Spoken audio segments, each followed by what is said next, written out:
Pagdaan sa pedestrian lane ng kotseng yan, nasalpok nito ang kasalubong na tricycle sa Olongapo City. Nakaladkad pa ito ang tricycle at puntik pang bumangga sa ibang sasakyan. Dead on arrival sa ospital ang tricycle driver habang sugatan ang sakay nito. Ayon sa PNP, nakaidlip ang driver ng kotse matapos uminom ng gamot. Nawala sa lane ang motorsiklong yan bago sumalpok sa kasalubong na truck sa Barugo, Leyte. Patay ang dalawang dalagitang sakay ng motor. Hawak na ng mga pulis ang truck driver. Isang vlogger na sikat sa pagmumukbang ang pumanaw matapos lumantak ng pagkain. Masama ang loob ng kanyang kapatid dahil sa kumakalat daw na fake news tungkol sa kanyang pagkamatay. May report si Ian Cruz. Hi mga idol, kain tayo mga idol. Chicken. Isa ito sa mga mukbang vlogs ng content creator na si Candido Apatan Jr. o mas kilala bilang si Dongs Apatan na may mahigit 400,000 followers sa Facebook. Marami ang nagulat sa pagkamatay niya sa edad na 38 noong June 14. Sa post sa kanyang FB page, may namuong dugo sa kanyang utak base sa CT scan. Itinanggi ng kapatid niyang si Lea Apatan na baka ang minukbang sa huling upload ni Dongs. Fried chicken daw ang inulam nila ng umagang iyon. Bago umalis papunta sa kanyang kaibigan, kumain daw ito ng mangga. Di raw nila inaasahan na uuwi pala ito sa kanila na bangkay na. Masakit din daw ang mga fake news na kumalat. Masakitan mo dyan kami kay karon kanang himo bitaw siyang katawanan sa mga tao, kanang magway mga respeto ba.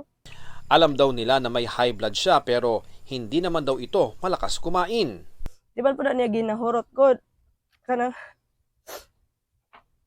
dili ba hangon or busaw si Manoy, daghan po ka siyang natabangan.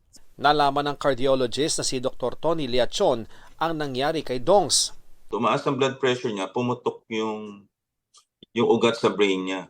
So ang kinamatay niya, hemorrhagic stroke. Ang paglantak sa maalat na pagkain at maraming karne, sadya raw may masamang epekto sa katawan. Everyday mo gagawin yan. So magbabara yung ugat mo rin sa brain. Pwede ka rin magka-heart attack. Ang global trend na mukbang ay galing sa mga salitang Korean para sa kain at broadcast na nagsimula noong 2008. Base sa ilang pag-aaral, ang panonood ng mukbang ay nagiging paraan ng iba para maging connected.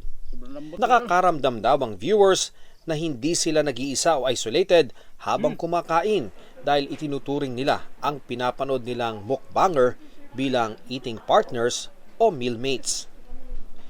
Pero may masamang epekto rin ang laging panonood ng mukbang tulad ng pagkakaroon ng eating disorder o internet addiction.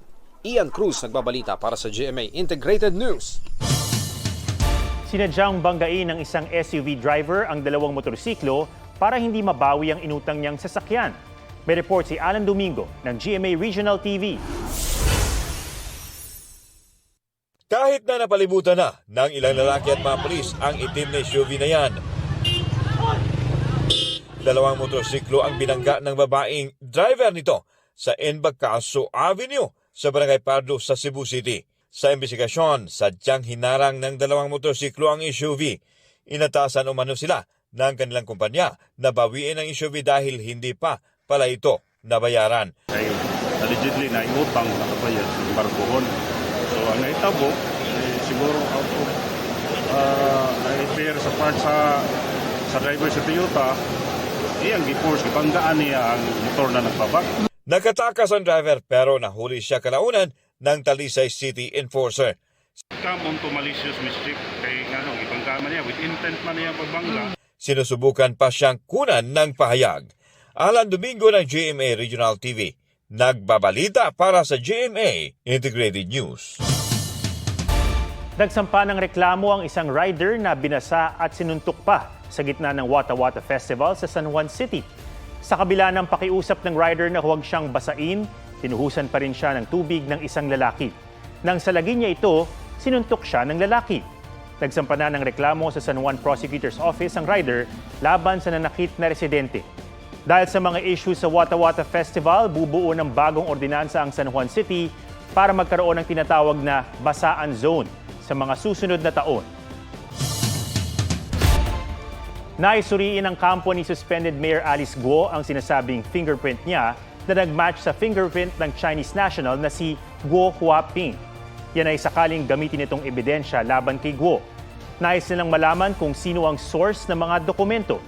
Pinayuhan din si Guo ng kanyang abogado na tumakbo ulit sa 2025 elections para ang taong bayan daw ang humusga sa kanya. Sabi ng COMELEC, kung walang pinal na hatol laban kay Guo sa hukuman, walang hadlang sa filing ng COCC pero pwede itong questionin ng COMELEC. Pinag-aralan naman ngayon ni Solicitor General Menardo Guevara kung tatayo mag-isa ang co-warranto petition para makwestiyon ang karapatan ni Guo na humawak ng posisyon sa gobyerno. Inaalam din nila kung kailangan ng iba pang legal action laban kay Guo. Hindi na raw makasabay sa inflation rate ang daily minimum wage sa Metro Manila ayon sa isang pag-aaral. Ang nakikitang solusyon ng isang grupo na malaki ang aumento sa sahod, tinutulan naman ng grupo ng employer. May report si Von Aquino.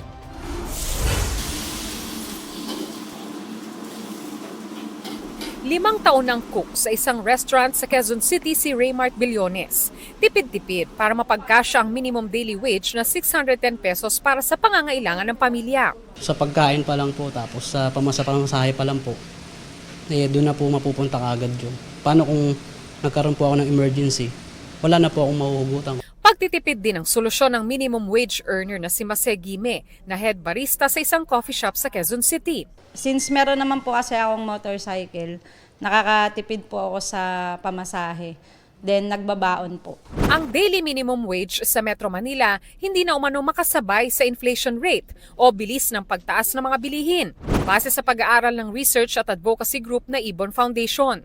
Lalo pat sa nakaraang 2 taon, minsan lang nagka-aumento sa sahod na 40 pesos. Kaya ang 610 minimum daily wage ay kalahati lamang daw ng 1,200 pesos na family living wage o yung kinakailangan ng pamilya na may 5 miyembro para mabuhay ng disente. Para sa Ibon Foundation, dapat 610 pesos ang idagdag sa daily minimum wage sa NCR. Ang hahabulin dyan, 2 bagay.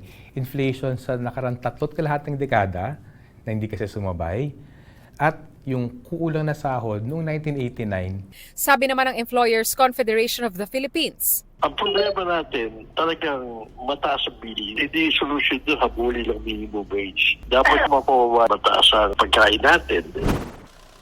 hindi rin anya kakayanin ng microenterprises ang pagbabayad ng mataas na daily minimum wage. Yung huling increases, maraming micro na Pero sabi ng Ibon Foundation, Even sa mga micro-enterprises, pumapalo na more or less 11 to 13% lamang ng kanilang total expenses ay napupunta sa employees. So maliit na bahagi lamang yung gasto sa employee ng mga kumpanya na yan.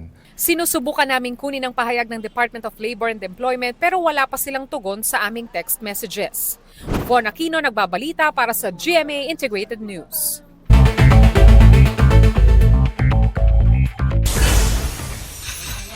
Video na nilalamo ng apoy ang SUV na sinakyan ng nawawalang magkasintahan na beauty pageant contestant na si Geneva Lopez at Israeli national na si Yitzhak Cohen.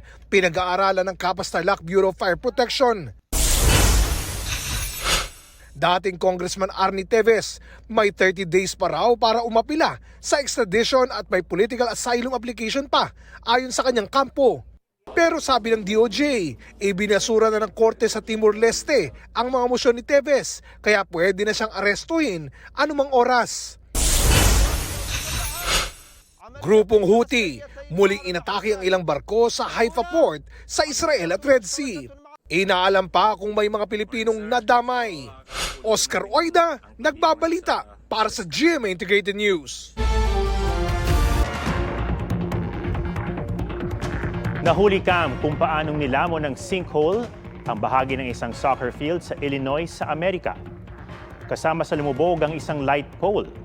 Walang nasaktan sa insidente at isinara muna ang soccer field. Ayon sa Alton Parks and Recreation, naabot sa 30 metro ang lawak ng sinkhole na may lalim naman na 9 metro. Ang sinkhole ay idinulot raw ng pagguho ng limestone mine.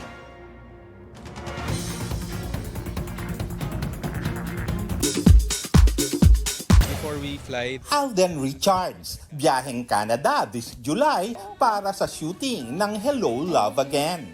this time, makakasama na niya si Catherine Bernardo. Before we fly, there will be a session with Direk Cathy, just to put us in the mood again. Carla Abellana, nagugulat daw kung paano sila magsakitan ni Bea Alonzo sa Widow's War. Lahat naman yung totoo, ayaw din naman namin yung dinadaya kasi baka yun yung mag-register sa screen. Pero, we're both naman professional, so after a take, minsan may tatawanan pa kami or parang walang nangyari. Lisa ng Blackpink, rockstar sa kanyang bagong solo single na Rockstar.